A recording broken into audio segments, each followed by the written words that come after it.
Good morning, guys. Here we are back with Stargirl, and we're going to see how her and Leo are doing now that Leo has figured out that the school doesn't like him just for hanging out with and sort of dating Stargirl. So we're going to see how they solve that problem. Make sure we're in the camera. Okay, here we go. Chapter 20, page 106. Ooh, we're getting through this book.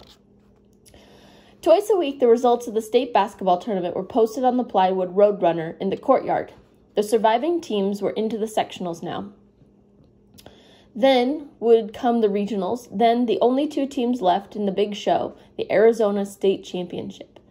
Glendale, the team we had lost to, got bitter masochistic attention on the Roadrunner with scores in foot-high numerals as they continued to win and move through the tournament.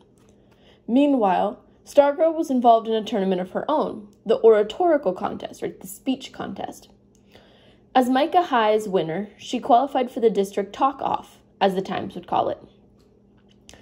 It took place in the auditorium of the Red Rock High School, and lo and behold, Stargirl won that too. Next stop was the state finals in Phoenix on the third Friday in April. In my homeroom, when the announcement came over the PA about Stargirl winning district title, I was about to let out a cheer, but I caught myself. Several people booed. Boo, right? Getting ready for the finals, Stargirl practiced on me. Most often, we went into the desert. She did not use notes, nor did her words seem memorized. Each time she gave the speech, it was different. She seemed to insert new material as it popped into her head. She matched her words so perfectly that the speech was not a speech at all, but one creature's voice in the wild, as natural as a raven's caw or a coyote's howl at midnight. I sat cross-legged on the ground, and Cinnamon sat on me. We listened in rapture, right? Rapture is when you pay attention and you're just listening. And so I half believed, did the tumbleweed and cacti, the desert, the mountains, all listening to the girl in the long falling skirt. What a shame, I thought, to pack her performance into a schedule and present it to rows of plush black seats in an auditorium. Once, incredibly, an elf owl, landed atop a saguaro not 10 feet from where she was standing. It paused for a full minute before ducking into its hole. Of course, we did other things too. We walked, we talked, we rode bikes. Though I had my driver's license, I bought a cheap secondhand bicycle so I could ride with her. Sometimes she led the way and sometimes I did. Whenever we could, we rode side by side. She was bendable light. She shone around every corner of my day. She taught me to revel, to think, and to enjoy the time. She taught me to wonder. She taught me to laugh. My sense of humor had always measured up to everyone else's, but timid, introverted me, I showed it sparingly. I was smilier. In her presence, I threw back my head and laughed out loud for the first time in my life. She saw things I had not known there was so much to see. I was forever tugging my arms, saying, "Look." Excuse me. I would look around, seeing nothing. "Where?" And she would point, "There." In the beginning, I still could not see. She might be pointing to a doorway or to a person or to the sky, but such things were so common to my eyes, so undistinguished, that they would register as nothing. Page 108. I walked in a gray world of nothings. So she would stop and point out the front door of the house we were passing was blue, and that the last time we had passed it had been green, and that as near as she could tell, someone who lived in that house painted the front door a different color several times a year. Or she would whisper to me that the old man sitting alone on the bench at the Tudor Village shopping center was holding his hearing aid in his hand, and he was smiling, and he wore a coat and a tie, as if he were going somewhere special, and pinned to his lapel was a tiny American flag. The lapel is like the front part of your jacket. Or she would kneel down and pull me down with her and show me the ants, 2 of them, lugging the lopped leg of a beetle 20 times their size across the sidewalk, as might 2 men who were strong as ants carry a full-grown tree from one end of the town to the other. After a while, I began to see better. When she said, "Look," and I followed her pointing finger, I saw. Eventually it became a contest, who would see first. When I finally did it, said look, and pointed and tugged her sleeve, I was as proud as a first grader with a star on his paper. And there was more to her seeing than that. When she saw, she felt. Her eyes went straight to her heart, and the old man on the bench, for example, made her cry, and the lumberjack ants made her laugh, and the door of many colors put her in such a snit of curiosity that I had to drag her away. She felt she could not proceed with her life until she knocked on such a door. She told me how she would run the Micro Times if she were the editor.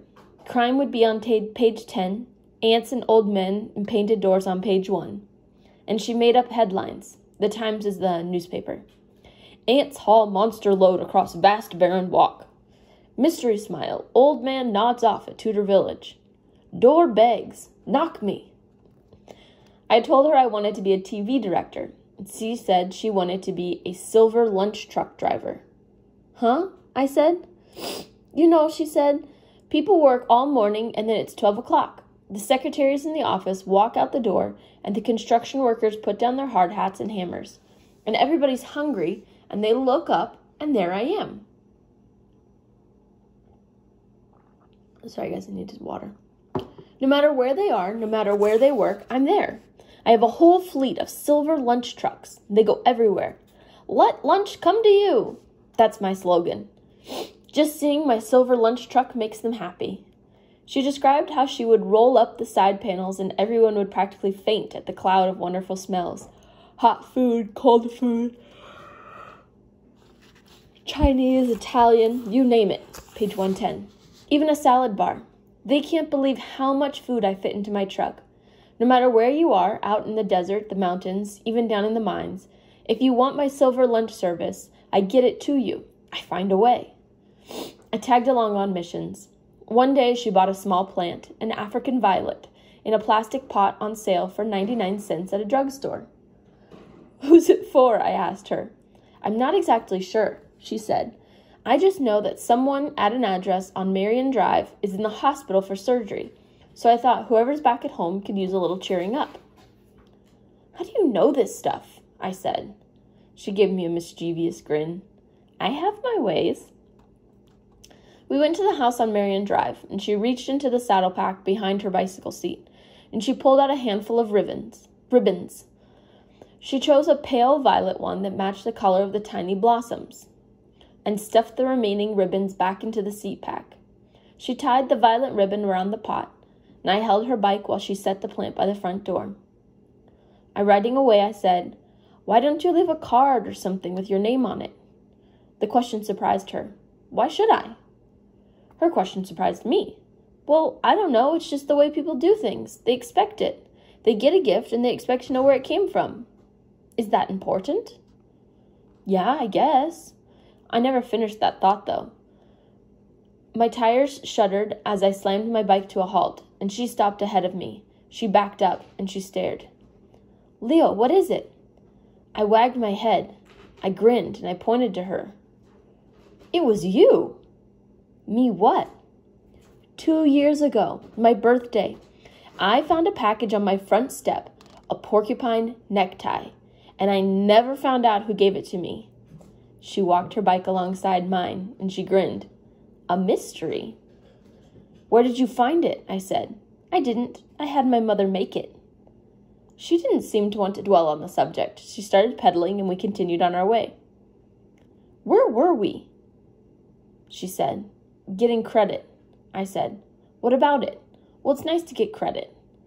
The spokes of her rear wheel spun behind the curtain of her long skirt, and she looked like a photograph from 100 years ago. She turned her wide eyes on me. Is it? She said. So credit meaning getting credit for something you've done, right? People recognizing or believing that you did something, whether it be great or small or whatever, right? So I want you to think about that for a minute or two. Pause the video and kind of think about it. Is it a good thing to get credit, right? Do you need to have credit? Do you need to be recognized? Do people need to know that you've done something great for it to be great? Or is it just great all by itself? If you do something great, isn't it great? Or does someone have to know about it? Dun, dun, dun. All right, here we go. Chapter 21. Hopefully you paused it and thought about that for a minute. Okay, cool. Chapter 21, page 112. On weekends and after dinner, we delivered many potted violets and congratulation balloons and cards of many sentiments. She made her own cards, and she wasn't a great artist. Her people were stick figures. All girls had triangle skirts and pigtails, and you would never mistake one of her cards for a Hallmark. Hallmark is like a big company that makes cards. But I've never seen cards more heartfelt. They were meaningful in a way that a school child's homemade Christmas card was meaningful, and she never left her name. But finally, after much pestering from me, she did tell me how she knew what was going on in people's lives. It was simple, she said. She read the daily paper. Not the headlines or the front page or the sports page or the comics or the TV listings or the Hollywood gossip. What she read were the parts that most people ignored, the parts without headlines and pictures, the boondocks of the paper. Boondocks is like a place that nobody looks at or cares about. The hospital admissions, the death notices, the birthday and wedding announcements, the police blotter, the coming events calendar. And most of all, she read the fillers. I love fillers, she exclaimed. What are fillers? I asked. She explained that fillers are little items that are not considered important enough to be a story or to have a headline. They are never more than 1 column wide and never more than an inch or 2 deep, right? So they're only like a little tiny part of the newspaper. They are most commonly found at the bottoms of inside pages, where the eye seldom travels. If the editors had their way, they would never use fillers. But sometimes... Sorry, guys, there's a kitten behind me just going crazy. I'll show you in a minute. Anyway, page 113. But sometimes a reporter doesn't write quite enough words, and the story doesn't reach all the way to the bottom of the page. The paper can't leave a blank space there, so the editor dumps in a filler. A filler doesn't have to be news. It doesn't have to be important. It doesn't even need to be read. All it's asked to do is take up space. A filler might come from anywhere and be about anything. It might tell how many pounds of rice a typical Chinese person eats in a lifetime, or say something about beetles in Sumatra. Or the filler might come from down the street, and it might mention that so-and-so's cat is missing, or that so-and-so has a collection of marbles. So-and-so is a phrase people use when you can't think of someone's name, right? So someone's like, oh, what's her name? Oh, that's, so-and-so. So it's a phrase in English, especially American English. I don't know if other Englishes use it, but American English where we say so-and-so, meaning I don't know her name, but you know. I searched through the fillers like a prospector digging for gold, she said. So that's it? I said. You read the papers? No, she said. That's not all. There's also the place where I get my hair cut. I always overhear good stuff there. And of course, there's bulletin boards. Do you know how many bulletin boards there are in town? Sure, I said facetiously. I count them every day. He's joking, but she's not. So do I, she said, not kidding. So far, I'm up to 41. Offhand, I couldn't think of one, except the plywood roadrunner. What do you learn from bulletin boards? Oh, somebody just opened a business, or somebody lost a dog, or somebody needs a companion. Page 114. Who advertises for a companion, I said. Who needs one that bad? Lonely people, she said. Old people. Just somebody to sit with for a while. I pictured Stargirl sitting in a dark room with an old woman. I couldn't picture myself doing the same thing. Sometimes she seemed so far from me. We were passing Pizza, and there's a bulletin board in there, she said. It was just inside the door, and it was smothered with business cards. It was covered in business cards and notices. I pointed to one that said, odd jobs, ask for Mike. Call this number. So, what's that tell you? I said, with more challenge in my voice than I intended. She read it. Well, it could be that Mike lost his regular job or can't find another, so he's hiring himself out. Or even If he has a regular job, it's not enough to make ends meet. He is either not very neat or he can't afford a whole piece of paper. That's just a scrap. So what would you do for him? Oh, I don't know. My parents might have an odd job they need done. Or maybe I do. Or maybe I just send him a card. What kind of card would he get? A keep your chin up card. She poked me. Hey, want to play a card game? I had a feeling she wasn't talking about poker. Sure, I said. She said she invented it. All you need is your eyes and one other person. I pick somebody on the street, the mall, the store, wherever, and I follow them. Say it's a her. I follow her for 15 minutes, not a minute more. I time myself. The game is, after 15 minutes of watching her, I have to guess what kind of card she has, what kind of card she needs. But how can you get to her? Get it to her, I said. You don't know where she lives. True, that's as far as it goes. That's why it's just a game. It's just for fun. She snuggled into me, and she whispered into my ear, let's play. I said sure. She said we needed a mall. I usually steered away from the Micah Mall. Too many silent treatment MAHS kids hanging around there. So we drove 10 miles to the Redstone Mall, and it was a Saturday afternoon. We picked out a woman, lime green skirt. A skirt is a skirt that has shorts built in underneath of it. Brilliant idea. White sandals, and we guessed her age was early 40s. She was buying a soft pretzel, regular, salted, at Auntie Anne's. She carried the pretzel in a little white paper bag, and we followed her into Suncoast Video. We overheard her ask for When Harry Met Sally, which is like a romance movie. They didn't have it. She passed Sonoma and then came back and went in. She wandered about, touching pottery with one fingertip, feeling surfaces, and she stopped before the dinner plates, and she lifted one with a French cafe painted on it. Van Gogh, Stargirl whispered. That's the painter who painted that. The painting that's on the plate. The lady seemed to think about the plate and even closed her eyes, holding it to her chest with both hands, as if feeling vibrations.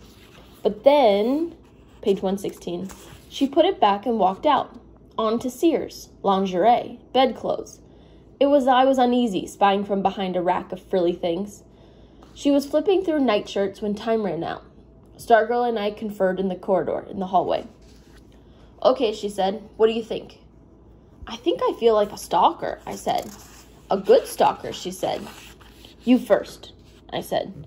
Well, she's divorced and lonely, no wedding ring, and wants somebody in her life, a home life. She wishes she were Sally and her Harry would come along. She would make him dinner and snuggle with him at night. She tries to eat low-fat foods, and she works for a travel agency. She took a free cruise last year, but all she met on the boat were a bunch of creeps. Her name is Clarissa, and she played the clarinet in high school, and her favorite soap is Irish Spring. I boggled. I was amazed. How do you know all that? She laughed. I don't. I'm guessing. That's what makes it fun. So what card would you send her? She put her finger to her lips. To Clarissa, I would send a while you're waiting for Harry to be good to yourself card. How about you? I would send a... I mulled over the phrase. A don't let Harry catch you flicking card. Now is her time to boggle. Huh? Didn't you see her pick her nose, I said? In Suncoast. Not really. I saw her hand go to her nose like she was scratching it or something. Yeah, or something. She was picking, that's what. She was quick and sneaky. A real pro. She gave me a playful shove. You're kidding. I held up my hands. I'm serious. She was standing in front of the comedies. Her finger went in, it came out, and there was something on it. She carried it around for about a minute, and then, just as she was leaving Suncoast, when she thought nobody was looking, she flipped. And I didn't see where it landed. She stared at me. I raised my right hand and put my left hand over my heart. No lie. She broke out laughing, so loud I was embarrassed. She grabbed my arm with both hands to keep from collapsing. Mall walkers stared.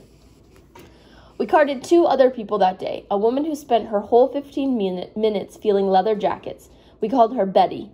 And a man named Adam because of his huge Adam's apple. Adam's apple is that thing on boys in your throat. The little thing that, like, sticks out. Yeah. which we named Adam's pumpkin. No more pick and flickers.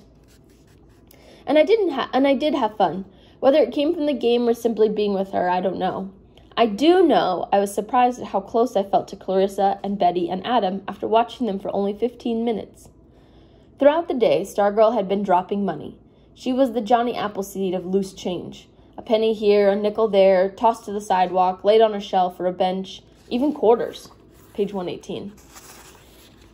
I hate change, she said. It's so jangly. Jangle is that noise, that... Do you realize how much you must throw away in a year? I said.